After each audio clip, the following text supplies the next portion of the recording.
Hi viewers, ఈ వీడియోలో ప్రజాపాలన applications ఏ విధంగా పెట్టుకోవాలి, అదేవిధంగా హెడ్ ఆఫ్ ది ఫ్యామిలీని ఎవరుగా చూజ్ చేసుకోవాలి, అదేవిధంగా మనకి రేషన్ కార్డ్ లేకపోతే అప్లై చేయొచ్చా, ఇటువంటి అంశాలన్నీ ఈ వీడియోలో చెప్తాను. అదేవిధంగా లైవ్గా మీరు అప్లికేషన్ ఫామ్ని ఏ విధంగా ఫిల్ చేయాలో కూడా క్లియర్ కట్గా చూపిస్తాను. ఈ వీడియో చూసిన ప్రతి ఒక్కరూ లైక్, సబ్స్క్రైబ్, షేర్ చేయండి. చాలామంది వీడియో చూస్తున్నా కానీ లైక్, సబ్స్క్రైబ్, షేర్ చేయట్లేదు. అలా చేయడం వలన ఈ వీడియో అయితే రీచ్ అవ్వడం జరుగుతుంది.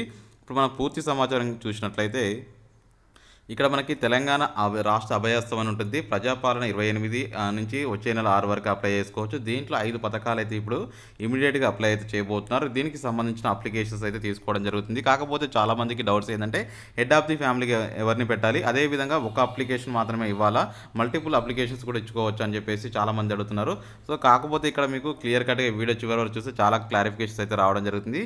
ఎవరైతే అప్లికేషన్స్ చేస్తున్నారో ఇంటి యజమానిగా ఎవరిని పెట్టుకోవచ్చు అంటే హెడ్ ఆఫ్ ది ఫ్యామిలీగా మేజర్గా మీ యొక్క రేషన్ కార్డులో ఉమెన్ పెట్టుకుంటే మంచిది. ఎందుకంటే చాలా వరకు హెడ్ ఆఫ్ ది ఫ్యామిలీగా తను పెట్టుకుంటే రీజన్ ఏంటంటే వాళ్ళకి సంబంధించి చాలా మేజర్గా పథకాలు అయితే రావడం జరిగింది. గృహలక్ష్మి అయినా కానీ, అంటే మహాలక్ష్మి పథకం అయినా, గ్యాస్ సిలిండర్ అయినా, అదేవిధంగా మిగతా పథకాలు అయితే ఫ్రీ బస్ టికెట్ అయినా, అదేవిధంగా చాలా వాటికి మనకి ఇంప్లిమెంటేషన్స్ అవుతుంది. అదేవిధంగా హెడ్ ఆఫ్ ది ఫ్యామిలీని తనను పెట్టాను, అదేవిధంగా తనకి హెడ్ ఆఫ్ ది ఫ్యామిలీకి పెట్టిన తర్వాత తనని బేస్ చేసుకొని ఈ పథకాలు ఇస్తారా, లేకపోతే ఫ్యామిలీలో ఎవరికి ఏది అవసరం ఉంటే ఆ పథకం ఇంప్లిమెంట్ చేస్తారా అని చెప్పేసి చాలామంది అడుగుతున్నారు. సో అక్కడ గుర్తుపెట్టుకోవాల్సిన అవసరం మేజర్ ఇంపార్టెంట్ న్యూస్ ఏంటంటే ఎవరినైతే మీరు పెట్టుకుంటున్నారో తనకి ఏం అర్హురాలుగా ఉంటుందో తనకి కావాల్సిన పథకాలు ఇస్తారు. అదేవిధంగా ఆ రేషన్ కార్డులో ఇంకా మిగతా వాళ్ళు ఎవరైతే ఉంటారో సో వాళ్ళకి ఏ పథకాల అర్హులుగా ఉంటారో వాళ్ళకి ఆ పథకాలు ఇంప్లిమెంట్ చేయడం జరుగుతుంది. కాకపోతే ఇప్పుడు మాకు ఒక అప్లికేషన్ ఫామ్ మాత్రమే ఫిల్ చేయాలా, మల్టిపుల్ అప్లికేషన్స్ ఫిల్ చేసుకోవచ్చు అంటే మీరు మల్టిపుల్ అప్లికేషన్స్ అయితే ఫిల్ చేసుకునే వెసులుబాటు అయితే కల్పించడం జరుగుతుంది. అంటే మీరు ఒక దానికి అర్హులుగా ఉన్నప్పుడు ఇంకొక దానికి అప్లై చేసుకోవచ్చు. అదేవిధంగా మిగతా వాళ్ళు దీనికి అర్హులు ఉంటే దానికి అప్లై చేసుకోవచ్చు. ఇక్కడ మనకు తెలంగాణ ప్రభుత్వం మల్టిపుల్ అప్లికేషన్ చేసుకోవద్దని చెప్పి ఎటువంటి రిస్ట్రిక్షన్స్ అయితే పెట్టలేదు. నెక్స్ట్ ఇక్కడ మనం గమనించుకున్నట్లయితే ఇక్కడ ఉమెన్ కనుక పెట్టినట్టయితే నెక్స్ట్ ఫర్దర్గా ఇక్కడ ఆమె ఫోటో అయితే పెట్టాలి. తర్వాత దరఖాస్తుదారు సంఖ్య అయితే ఇవ్వాలి. నెక్స్ట్ ఇక్కడ రాసేటప్పుడు పూర్తి నేమ్ తోటి సర్నేమ్ కూడా రాస్తూ, అంటే ఇంటి పేరుతో సహా రాస్తూ అదేవిధంగా పూర్తి పేరు కంప్లీట్ చేయాల్సి ఉంటుంది. నెక్స్ట్ మనకి ఇక్కడ వీళ్ళు స్త్రీనా, పురుషుడా, ఇతరుల, స్త్రీ అయితే స్త్రీకి టిక్ చేయండి, స్త్రీకి టిక్ చేశారు. తర్వాత నెక్స్ట్ వీళ్ళు ఎస్సీనా, ఎస్టీనా, బీసీనా, మైనార్టీనా, ఇతరుల, ఏదైతే అది టిక్ చేయండి. అంటే మీరు ఒకవేళ ఎస్సీ వర్గానికి చెందిన వారైతే ఎస్టీ వర్గానికి, బీసీ వర్గానికి, మైనార్టీ వర్గానికి, ఇతరుల వర్గానికి చెందితే ఏది ఉంటే దానిది. అదేవిధంగా మీరు పుట్టిన డేట్ కూడా ఆధార్ కార్డు ప్రకారంగా రాయండి. ఇప్పుడు చాలామందికి ఆధార్ కార్డు చేంజ్ చేసుకోవాలంటే పాసిబిలిటీ ఉంటే చేంజ్ చేసుకోండి, లేకపోతే యథావిధిగా ఉన్న దాని ప్రకారంగా మీరు పెట్టుకోండి. ఫర్దర్గా ఏమైనా రీజన్స్ తోటి మీకు ఇంటిమేషన్ జారీ చేస్తే అప్పుడు మళ్ళీ మీరు చేంజెస్ అయితే చేసుకోండి. ఇప్పుడున్న ప్రకారంగా అయితే వెళ్ళండి. ఎందుకంటే ఇప్పుడు ఇమ్మీడియట్గా అన్నీ మనకి అయ్యే అవకాశం అయితే లేదు కాబట్టి ఆధార్ కార్డు ప్రకారంగా ఉన్న డేట్ని మీరు డేట్ ఆఫ్ బర్త్ని ఇట్లా మీరు రాసి పడేసేయండి. తర్వాత ఆధార్ నెంబర్, మీ ఆధార్ కార్డులో ఉన్న నెంబర్ని అయితే కంపల్సరీ రాయండి.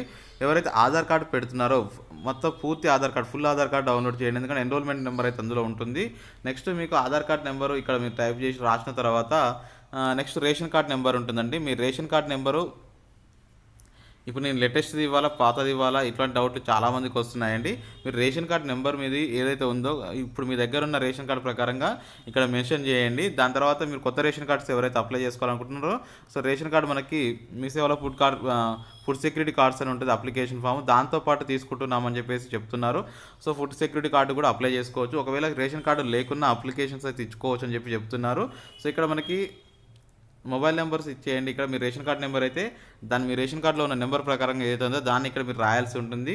మీకు రేషన్ కార్డ్ నెంబరు 390 ఇట్లా ఒక నెంబర్ అయితే ఉంటుంది, దాన్ని ఇక్కడ పూర్తిగా రాయండి. తర్వాత మీ మొబైల్ నెంబర్ని ఇప్పుడు ప్రజెంట్గా ఏదైతే వాడకంలో ఉందో ఆ మొబైల్ నెంబర్ని మీరు ఇక్కడ రాయడానికి ప్రయత్నం చేయండి. వృత్తి మీరు ఏం చేస్తారో అది రాయండి. అదేవిధంగా ఇక్కడ మీరు గమనించుకోవాల్సిన ఇంకొక విషయం ఏంటంటే మీరు క్రమసంఖ్య, ఇక్కడ మీరు ఎంతమంది ఉన్నారో ఆ కుటుంబ సభ్యుల వివరాలు పూర్తిగా రాయండి. మొదటిది, సెకండ్, థర్డ్, ఫోర్త్ ఇట్లా మీరు రాయండి. మొదటిగా ఇక్కడ చూసుకున్నట్టయితే తన భర్త పేరు రాస్తే ఆ భర్త పేరు పూర్తి వివరాలు అంటే ఈ సర్నేమ్తో సార్ రాయండి. దరఖాస్తుదారుతో సంబంధం ఏంటంటే భర్త అని రాయండి, ఎందుకంటే హస్బెండ్ అవుతారు కదా, తెలుగులో అయితే భర్త అని రాయండి. లింగం మేలు, పుట్టిన తేదీ, ఆధార్ నెంబర్. నెక్స్ట్ తన కూతురు నెంబర్ రాయండి. తనకి దరఖాస్తుదారికి ఇతనికి సంబంధం ఏంటంటే ఇక్కడ మీరేం రాస్తారంటే దరఖాస్తుదారి సన్ అయితే సన్ను, ఇక్కడ డాటర్ రాసినప్పుడు డాటరు, ఇలా మీరు రాసేయండి. నెక్స్ట్ ఇక్కడ మీ యొక్క ఈ రేషన్ కార్డులో ఉన్నట్టు అత్తమామల పేరు రాసినట్టయితే అలా అత్తమామల పేరు రాయండి. అలా అత్తమామ దరఖాస్తుదారుకు సంబంధం ఏంటంటే అత్తమామని రాయండి. నెక్స్ట్ ఇక్కడ లింగం ఏం రాయండి, పుట్టిన తేదీ, ఆధార్ కార్డ్ నెంబర్స్ ఇవైతే కామన్ ఎవరికైనా ఇవైతే రాసి మీరు ఇవ్వాల్సి ఉంటుంది. ఒకవేళ మీరు వాళ్ళు సపరేట్గా మ్యారేజ్ కనుక ఈ సపరేట్ రేషన్ కార్డుకి వెళ్తున్నట్లయితే మీ బ్రదర్స్ కానీ మీరు అట్లా మీరు సపరేట్గా వెళ్ళినప్పుడైతే సపరేట్గానే అప్లై చేయండి. ఎందుకంటే ఈజీగా ఉంటుంది. ఇంకొకటి ఒక ఫ్యామిలీ మెంబర్కి ఒకవేళ పెన్షన్ కనుక వచ్చినట్లయితే అతనికి ఈ మహాలక్ష్మి అయితే ఇవ్వము అని చెప్తున్నారు. అట్లాంటప్పుడు మీరు ఎవరైతే అతని కాకుండా ఇంకో పర్సన్ని కుటుంబంలో మేజర్గా పెట్టుకోవడానికి ప్రయత్నం అయితే చేయండి. ఇంకొకటి ఏంటంటే ఇక్కడ అప్లై చేసేటప్పుడు ఇంకా కొంతమందికి ఏం డౌట్స్ వస్తున్నాయంటే చిరునామా ఎక్కడిది ఇవ్వాలి అని అడుగుతున్నారు. మీ ఆధార్ కార్డులో ప్రజెంట్గా ఏదైతే ఉందో ఆ చిరునామా అయితే ఇవ్వండి. ఆ చిరునామా ప్రకారంగానే అక్కడికి వెళ్ళేసి మీరు అప్లై అయితే చేయండి. వేరే లొకేషన్లో కనుక ఉన్నట్లయితే ఆధార్ కార్డుని వెంటనే చేంజ్ చేసుకోవడానికి ప్రయత్నం చేయండి అని చెప్పేసి చెప్తున్నాను. ఇక్కడ మీ ఇంటి నెంబరు, అదేవిధంగా గ్రామం, మున్సిపాలిటీ, వార్డు నెంబరు, మండలం, జిల్లా ఇవన్నీ మీరు ఫిల్ చేసి ఇవ్వాలి. ఇంకొకటి మహాలక్ష్మి పథకానికి మీరు అర్హులైనట్లయితే ప్రతి నెల సహాయం కింద 2,500 క్లిక్ చేయండి. అదేవిధంగా గ్యాస్ సిలిండర్ కింద సహాయం కావాలనుకుంటే ఇది క్లిక్ చేసి గ్యాస్ కనెక్షన్ నెంబర్ రాయండి. మీరు గ్యాస్ కనెక్షన్ నెంబర్ రాసిన తర్వాత సరఫరా కంపెనీ పేరు హెచ్పిఆర్ భారత్ ఆర్ ఇది రాయాల్సి ఉంటుంది. నెక్స్ట్ వినియోగిస్తున్న సంవత్సరానికి గ్యాస్ సిలిండర్ సంఖ్య 6 ఎంత అది కూడా రాసుకోండి. నెక్స్ట్ ఇంకో గమనించిన విషయాలు ఏంటంటే అంటే మీరు ఒకవేళ 6 సిలిండర్స్ వాడితే 6 రాయండి, 7 వాడితే 7 రాయండి. అంతేగాని మీరు ఎట్లాగా అక్కడ ఏదో ఎక్కువ రాస్తే ఎక్కువ ఇస్తారని అలాంటి ఉద్దేశంతో ఏం రాయకండి. మీరు ఎన్ని వాడుతున్నారో అంతే రాయండి సంవత్సరానికి సరిపడా. నెక్స్ట్ మనకి ఇక్కడ రైతు భరోసా కింద అయితే అప్లికేషన్స్ అయితే చేసుకోండి. ఇప్పుడు రైతు భరోసా అప్లికేషన్ చేసినంత మాత్రాన రైతు బంధు అయితే ఏం పోదండి. దానికి సంబంధం ఏం లేదు. ఇది జస్ట్ ప్రజెంట్గా మీ నుంచి సేకరిస్తున్న వివరాలు మాత్రమే. రైతు అయితే రైతు, కౌలు రైతు కౌలు రైతు, పట్టాదారు పాస్బుక్ నెంబర్స్ రాయండి. ఎన్ని ఉంటే అన్ని రాస్తూ కామా పెట్టండి. అదేవిధంగా సర్వే నెంబర్స్ మొత్తం రాస్తూ ఎగ్జాంపుల్గా ఇప్పుడు మీ పాస్బుక్లో ఉన్న సర్వే నెంబర్స్ ఎన్ని అవుతున్నాయో అన్ని సర్వే నెంబర్ రాయండి. రాసి టోటల్గా ఇక్కడ డాష్ పెట్టేసి మీకు ఎంత విస్తీర్ణం ఉందో అంత విస్తీర్ణం అయితే రాసేయండి. నెక్స్ట్ ఒకవేళ వ్యవసాయ కూలీలు అయితే మీరు వెంటనే ఇక్కడ 12,000 రూపాయల దానికి క్లిక్ చేయండి. నెక్స్ట్ మనకి ఇక్కడ ఉపాధి హామీ కార్డు నెంబర్ ఉంటుంది. దాని మీద మీరు ఉన్న నెంబర్ని ఇవ్వడానికి ప్రయత్నం అయితే చేయండి. ఇక్కడ మనం గమనించుకున్నట్లయితే ఇందిరమ్మ ఇళ్ళకి సంబంధించి కూడా ఇక్కడ రావడం జరిగింది. ఇల్లు లేని వారికి కుటుంబానికి కావాలనుకుంటే ఇక్కడ సాయం కింద క్లిక్ చేయండి. అమరులైన కుటుంబాలకు వివరాలు అయితే ఇవ్వాలి. వాళ్ళ అమరుల కుటుంబం అయితే వాళ్ళ కుటుంబాన్ని టిక్ చేసి వాళ్ళ పేరు, సంవత్సరం, ఎఫ్ఐఆర్ నెంబర్ ఇవన్నీ రాయాల్సి ఉంటుంది. నెక్స్ట్ మీకు ఇవన్నీ మీకు ఆల్రెడీ అవైలబిలిటీ ఉంటే ఒకవేళ వాళ్ళకి జరిగి ఉంటే తెలంగాణ ఉద్యమంలో పాల్గొన్నారు అవును వాళ్ళు ఒకవేళ పార్టిసిపేట్ చేసినప్పుడు అప్పట్లో వాళ్ళపైన కేసులు అవ్వడం జరిగింది. వాటికి సంబంధించిన ఇన్ఫర్మేషన్ కూడా ఇవ్వాలి. ఎక్కడ ఉన్నారు శిక్షాకాలం ఇవంతా ఇందులో ఫిల్ చేయాల్సి ఉంటుంది. నెక్స్ట్ ఇక్కడ మనం గమనించుకున్నట్లయితే గృహజ్యోతి పథకం కింద మనకి 200 యూనిట్స్ అయితే ఇవ్వడం జరుగుతుంది. గృహజ్యోతి కింద మీరు ఎంత యూనిట్స్ ప్రజెంట్గా వాడుతున్నారు మీ కనెక్షన్ అంటే ఇప్పుడు యూఎస్సి నెంబరు కాకుండా ఇంకా ఒకటి ఉంటుంది మీటర్ నెంబర్ అని ఉంటుంది దాని మీద.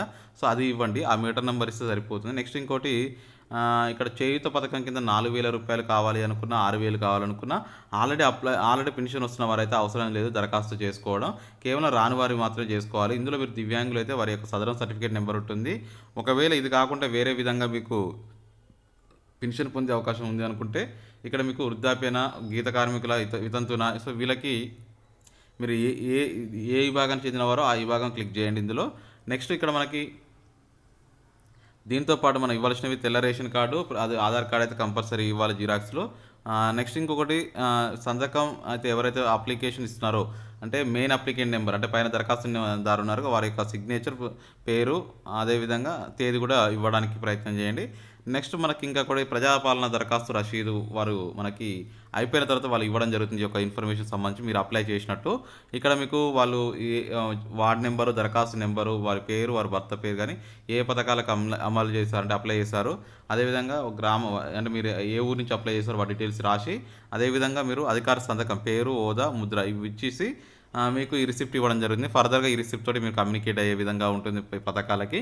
సో ఇది మొత్తానికైతే ప్రజాపాలనకి సంబంధించి పూర్తి సమాచారం మన ఛానల్ నుంచి అప్లికేషన్ ప్రొసీజర్ చెప్పడం జరిగింది. మీకు ఎన్ని పథకాలకు అప్లై చేసుకుంటే అన్ని పథకాలకి అప్లై చేసుకోవచ్చు. మల్టిపుల్ అప్లికేషన్స్ కూడా ఇచ్చుకోవచ్చు అని చెప్తున్నారు. ఇంకా ఫర్దర్ డౌట్స్ ఉంటే అడగండి, షేర్ చేయండి. Thank you for watching. Have a nice day.